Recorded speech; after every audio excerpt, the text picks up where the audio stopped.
क्योंकि जो राम का नहीं वो आमजन का नहीं। श्री राम जन्मभूमि मंदिर आंदोलन को कभी भी बीजेपी ने मुद्दा नहीं बनाया। पूर्व प्रधानमंत्री नेहरू जी ने सोमनाथ मंदिर के निर्माण में यही बातें कही, चिट्ठी लिखी थी उन्होंने राजेंद्र बाबू को, राष्ट्रपति को। और प्रियंका जी और राहुल जी ने इटली भी घूमा, स्विट्जरलैंड भी घूमा, इंग्लैंड भी घूमा, ये उनका अधिकार है। अयोध्या भी घूमा, ये भी उनका अधिकार है। अयोध्या के पास से अमेठी से लड़े, ये भी उनका अधिकार है। लेकिन मंदिर क्यों नहीं गए? अब केजरीवाल जी बस की यात्रा कराएंगे चुनाव में वोट चाहिए तो।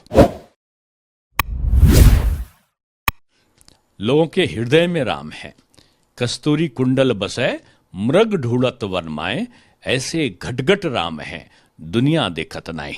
मैंने ये विपक्ष के लोगों के लिए कहा है जो निमंत्रण को ठुकरा रहे हैं, जो राम के अस्तित्व पर सवाल उठा रहे हैं, जो न्यायालय में राम सेतु बंदो रामेश्वरम नहीं है, राम काल्पनिक हैं, जन्म स्थान का पता नहीं है, उसका एफिडेविट देते हैं।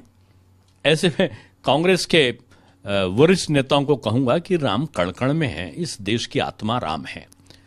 और राम को किसी वर्ग में, किसी जाति में, किसी संप्रदाय में नहीं है, राम आदर्श के रूप में है।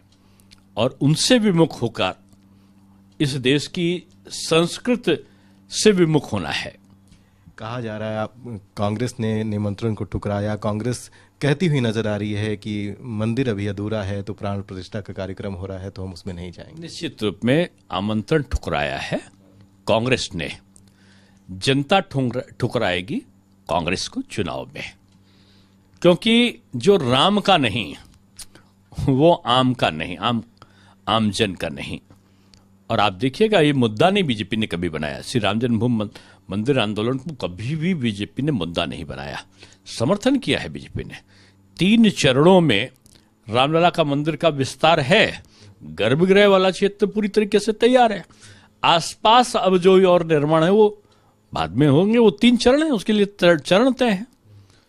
तो इसका सुप्रीम कोर्ट का निर्णय आने के बाद ताजुब है। पहले तो आप धर्मनिरपेक्ष थे, कोई बात नहीं, आपकी अपनी भावनाएं रही होंगी कि कोई चीज में कोर्ट में मुकदमा चल रहा, मैंने कि आपके पास बहाना था। लेकिन नेहरू जी से लेकर और आज तक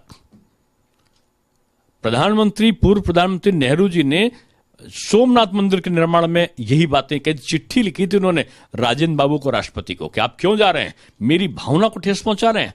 और उन्हें गुजरात के उस समय के मुख्यमंत्री को पत्र लिखकर उसका विरोध दर्शाया था कि मेरी नीतियों के विरोध में है, मैं इस प्रकार के कार्यक्रमों के से सहमत नहीं हूं। राजीव जी नहीं गए मंदिर, इंदिरा जी रामलला के दर्शन करने के लिए नहीं गई। उस श्रृंखला को सोनिया जी ने बाखूबी निभाया। और प्रियंका जी और राहुल जी ने इटली भी घूमा, स्विट्जरलैंड भी घूमा, इंग्लैंड भी घूमा, ये उनका अधिकार है। अयोध्या भी घूमा, ये भी उनका अधिकार है। अयोध्या के पास से अमेठी से लड़े, ये भी उनका अधिकार है। लेकिन मंदिर क्यों नहीं गए? और उसके बाद मंदिर भी नहीं गए और एफिडेविट दे दिया आपने कोर्ट में राम के अस्तित्व पे। और आप कहते हो न्योता नहीं मिला। इन न्योतारों को यह समझ लेना चाहिए कि आपने जो निर्णय हुआ माननीय सुप्रीम कोर्ट का, अखिलेश जी नहीं गए, मुलायम सिंह जी नहीं गए, मायावती जी नहीं गई, ये राहुल जी, प्रियंका जी, सोनिया जी, ये येचुरी जी और कौन कौन जी बता मैं।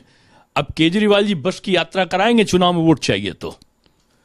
ये चुनावी जो हनुमान चालीसा का पाठ करने वाले हैं ना, ये कभी टोपी लगा लेंगे तो कभी घंटी बजाएंगे। मतलब क्या समझा जाए, धर्म में राजनीति या राजनीति में धर्म? राजनीति में धर्म का मतलब क्या है? धारण करना। क्या धारण करना? सत्य को धारण करना। राजनीति को धर्म से अलग नहीं किया जा सकता, लेकिन धर्म का प्रयोग नहीं हो सकता। यानी हम राम जो है वो एक मर्यादा का नाम है। भाई का संबंध क्या हो, जनता से शासक का संबंध क्या हो, पिता के प्रति बेटे का दायित्व क्या हो, मां के वचनों का कर्तव्य निर्वहन करने वाला कौन हो, सबरी और केवट का साथी यानी पिछड़े कुचड़ों का, रीछ का, बानर का, भालू का, आदिवासी का संरक्षक कौन बने। इन आदर्शों का प्रतीक राम है।